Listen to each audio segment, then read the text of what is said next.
They pushed him, tested him, underestimated him, but they had no idea what he was capable of. Dorian was no stranger to being the new kid, but this town felt different. From the moment he stepped onto Ridgemont High's campus, he could sense it. The stares, the whispers, the unspoken challenge. But when Bryce Tanner decided to make him a target, Dorian knew one thing. He wasn't going to be another easy victim. The bus ride to Lincoln Heights, Missouri was long and quiet. Dorian leaned against the window, watching the scenery shift from crowded streets to suburban neighborhoods where every house looked like a copy of the last. It wasn't his first time being the new kid, but this move felt different. His mom had taken a better job, and his uncle had told him to see it as a fresh start. But fresh starts didn't exist when you look like him in a town like this. The moment he stepped onto Ridgemont High's campus, he felt it. The pause in conversation when he walked past. The way some of the students glanced at him, then looked away like they hadn't just been staring. The teachers were polite, almost overly so. Their smiles a little too tight. Their voices just a bit too careful. Dorian didn't react. He'd been here before. The first few periods went by without much issue. He took his seat, answered when called on, and kept his focus on the work. But by lunch, the feeling of being watched had settled in like an itch beneath his skin. Tray in hand, he scanned the cafeteria for a place to sit. Most tables were already full, groups locked in conversations that didn't include him. A few students exchanged looks, whispering. Then he spotted an empty seat near a guy who seemed too busy scrolling through his phone to care. It wasn't ideal, but it would do. Dorian had barely set his tray down when a voice cut through the noise. "You lost." He turned. A blond guy with an easy smirk and too much confidence leaned back in his chair. A few others at his table watching with amusement. Dorian exhaled slowly. "Didn't know I needed a map." The guy chuckled, shaking his head. "Just making sure. Not a lot of new faces around here." Dorian caught the hesitation in his voice, the unspoken part of that sentence. He met the guy's stare, his expression unreadable. "Guess I'm the exception." The smirk widened, but there was something else behind it. Amusement, interest, maybe something else. "Welcome to Ridgemont, man." Dorian didn't say anything, just sat down and picked up his fork. The message was clear. This was just the beginning. But what started as a few looks and whispers was about to turn into something much worse. At first, it was just little things. A few side comments in the hallways whispered loud enough for him to hear. "Didn't know they let guys like him in here. Wonder how long he'll last." Nothing he hadn't heard before. Dorian ignored it. He wasn't here to entertain their ignorance. But Bryce wasn't the type to let things go unnoticed. Bryce Tanner had the kind of confidence that came from knowing no one would ever check him. His dad owned half the car dealerships in town, and his crew followed him like he was some kind of royalty, quarterback, student body golden boy, the kind of guy who got away with anything. And for whatever reason, Bryce had decided that Dorian being at Ridgemont was a problem. The first real test came at Dorian's locker. He was swapping out his books when a sharp bump knocked him forward. His shoulder hit the metal, the sound echoing down the hall. "Oops," Bryce said, his voice all fake innocence. "Didn't see you there." Dorian didn't react. He finished grabbing his notebook and shut his locker, kept his movements slow, controlled. If he gave them nothing, they'd get bored. Bryce laughed. "You're quiet, huh? That's cool, real cool." Dorian turned, looked at him. Not angry, not scared, just looking. For a second, Bryce's smirk flickered. Then one of his friends, Nick or maybe Kyle, they all blended together, muttered something, and Bryce grinned again. "Catch you later, new guy." Dorian watched them walk away. The hallway noise returned. That was the first time. The second time, it was in the cafeteria. Dorian was heading toward the trash cans when a foot shot out. It wasn't subtle. It wasn't meant to be. His body jolted forward, but he caught himself before he could fall. Laughter. Bryce held up his hands. "Relax, man, it was a joke." Dorian didn't say anything. He didn't look at him. He just stepped over Bryce's foot and kept walking. More laughter. Someone muttered, "Too easy." Dorian clenched his jaw. His uncle's voice echoed in his head. "A lion doesn't flinch when the hyenas bark." He exhaled, let it go. But that wasn't enough for them. Because the third time, Bryce made sure it wasn't just a joke. And that's when things changed. It was after school, and Dorian had just finished up in the library. Most of the students were already gone, the parking lot half empty. He wasn't in a rush. His mom wouldn't be home from work for a few hours, and he didn't mind taking his time. As he stepped outside, he heard voices too familiar. "Hey, new guy." Dorian barely had time to react before something smacked against his back. Hard. He staggered forward, catching himself before he hit the pavement. Laughter. He turned slowly. Bryce stood there, flanked by Nick, Kyle, and a couple of other guys whose names didn't matter. Bryce was still holding his drink cup, the last few drops dripping from his fingers. "Damn, my bad," Bryce said, not even trying to sound sorry. "Didn't see you there." Dorian glanced down. His hoodie was splattered with soda. Ice cubes scattered at his feet. Silence stretched between them. Other students lingering in the lot had stopped to watch. Dorian inhaled through his nose, steadying himself. Bryce smirked. "Come on, man, say something." Dorian didn't. He just started to walk past him. That's when Bryce shoved him. It wasn't playful. It wasn't just a joke. It was forceful, meant to provoke. Dorian stumbled back a step. His breath was calm. His fingers flexed at his sides. Bryce laughed. "What, you scared?" Nick stepped forward, grinning. "Nah, man, he's just soft." Dorian had spent his whole life hearing "walk away." He could hear his uncle's voice in his head. "Keep your hands in your pockets. Don't give them what they want." But right now, Bryce wasn't looking for an easy laugh. He wasn't just playing around. He wanted a reaction. He wanted to prove something. Dorian took one last deep breath. Then he set down his backpack. Bryce raised an eyebrow. "Oh, you got something to say now?" Dorian didn't answer. He just rolled his shoulders back. Bryce chuckled. "Man, you..." That was as far as he got. Dorian moved one step in, quick, clean. A left feint, just enough to make Bryce react. Then a sharp right hook straight to his ribs. The sound was sickening. Bryce's breath shot out in a choked gasp as his body folded. But Dorian wasn't done. A pivot, an uppercut, perfect form.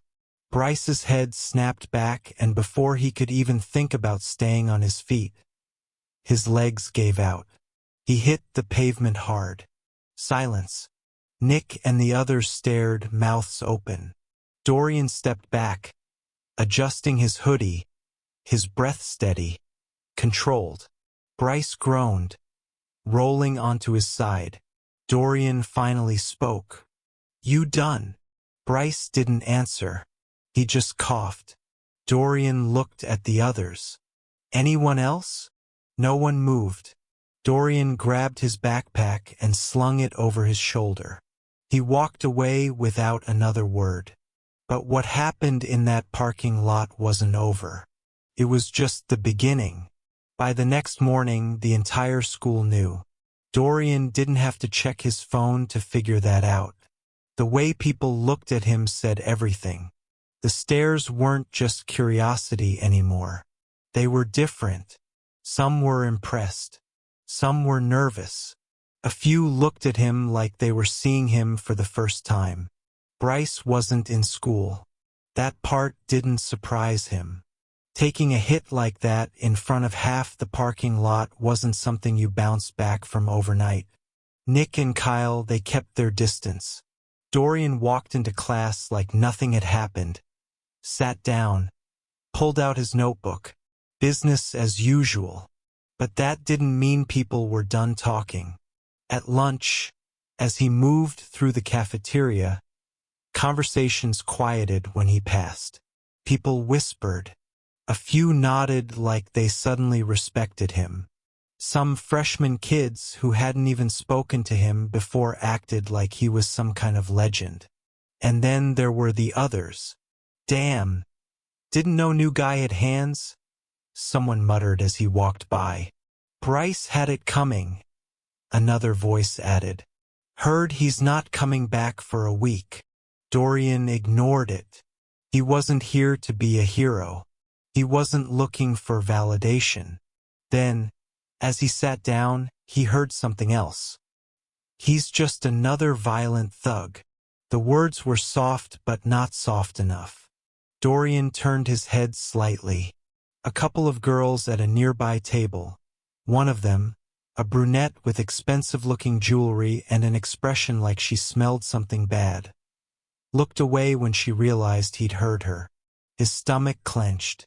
That was the thing about moments like these. No matter how justified you were, no matter how right the situation felt, someone always found a way to twist it.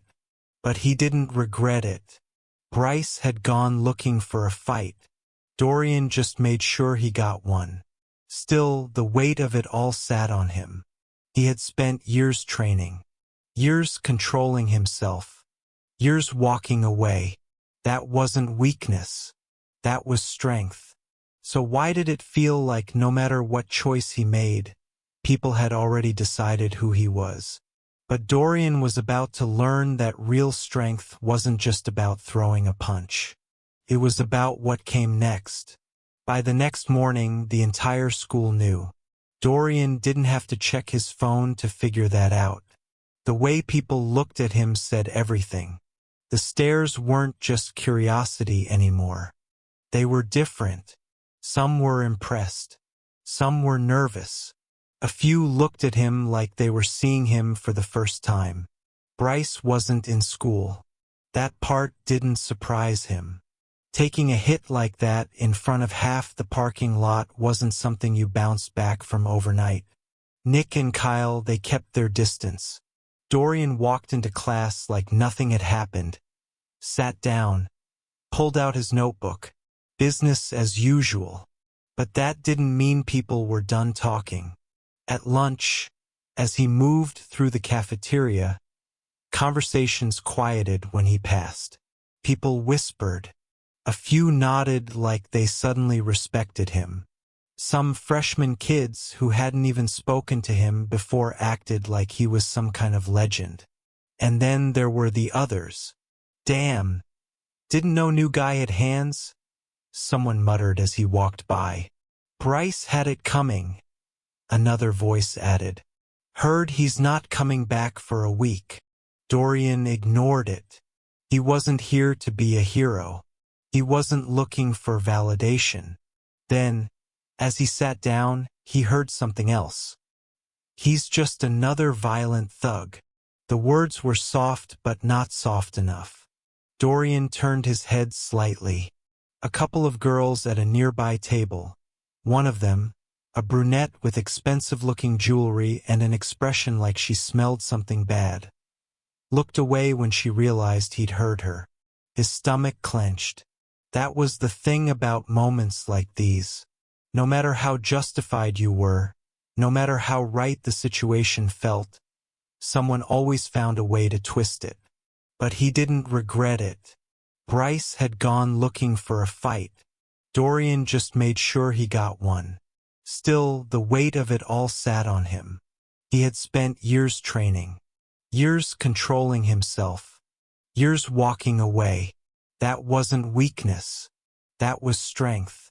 So why did it feel like no matter what choice he made, people had already decided who he was? But Dorian was about to learn that real strength wasn't just about throwing a punch. It was about what came next.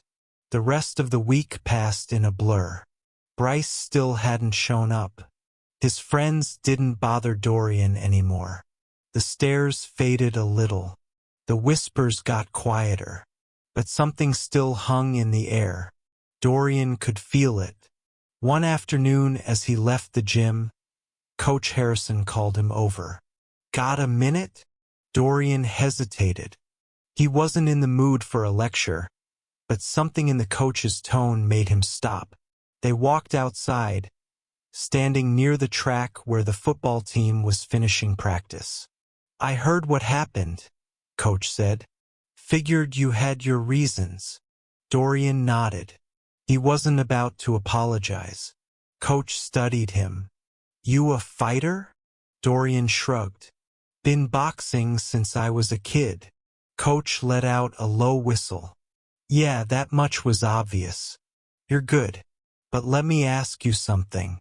Did that fight change anything?" Dorian looked at him, unsure where this was going. Coach crossed his arms. "You think Bryce learned something?" "Think the rest of them did." Dorian exhaled, running a hand over his head. He knew the answer. Bryce wasn't the type to reflect. And as for the others, some respected him now, some feared him, and some would always see him the way they wanted to, no matter what he did. Coach nodded, like he could see the thoughts running through Dorian's head. "Thing is, people like Bryce, they don't really lose. Not in a way that sticks. He'll come back. He'll run his mouth, and the cycle starts again. But you're different. You have control." Dorian frowned. "What are you saying?" Coach tilted his head toward the field. "I've been telling the boxing coach to send me a few kids for wrestling. You ever thought about putting all that skill to better use?" Dorian blinked. "Wrestling?" Coach grinned. "Look, I know you can handle yourself. That much is obvious. But there's a difference between winning a fight and learning how to own your power. I've seen too many kids like you get boxed into a reputation they never wanted. You already proved you're not to be messed with. Now prove there's more to you than that." Dorian didn't answer right away. For so long, fighting had been about survival, about standing his ground. But the way Coach was looking at him, the way he spoke, it wasn't about proving something. It was about being more. That night, Dorian sat on his bed, staring at his uncle's old boxing gloves. He thought about all the times he had held back, all the times he had walked away, and the one time he hadn't. Coach was right. Bryce wouldn't change. People would think what they wanted. But Dorian still had a choice. And maybe, just maybe, this time he'd make a different one. Because real strength wasn't just about knowing when to fight. It was about knowing what to fight for. Strength isn't just about knowing when to fight. It's about knowing what to fight for. Dorian's battle wasn't over. But for the first time, he had a choice in how it ended. Because sometimes, the real fight isn't against your enemies. It's against the expectations that try to define you. You made it this far, so why not stick around? Smash that subscribe button and never miss another mind-blowing story.